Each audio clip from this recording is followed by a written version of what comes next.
Yeah, building on that, and I couldn't agree more. It is a major blow, as I've said before, that the US has been checking out, at least diplomatically.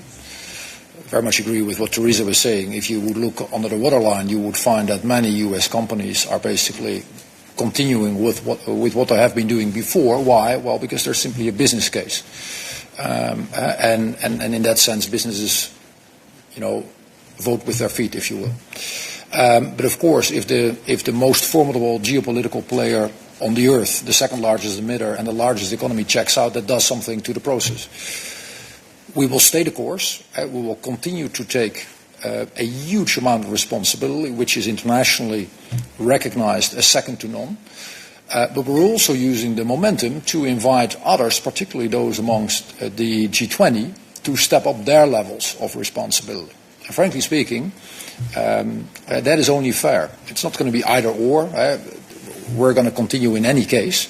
But if you would look at also the level of affluence that many countries have managed to accumulate in the last 10, 20 years, which is a formidable thing for them, and it is something I deeply admire, but with affluence also comes responsibility. So making sure we have a larger group of countries that do take responsibility for this global problem is hugely important. Then specifically on ETS and CBAM. The one thing, or let me rephrase, one of the most effective things we have done globally, but also certainly we have done here in Europe, is make sure that we're pricing carbon and we're coming up with a market-based system as an approach to driving down emissions.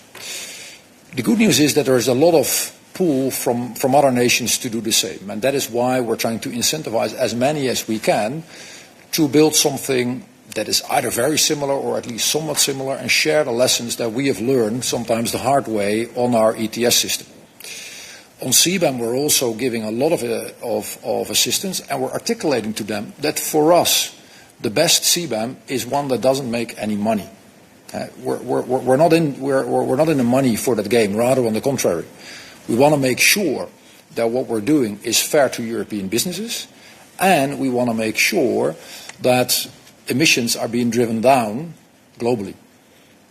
And therefore, if others manage to make sure that there is zero value of CBAM, that means that they have done the right thing. And whatever we can do in that process, particularly our friends in the Global South, to assist and support them, we will.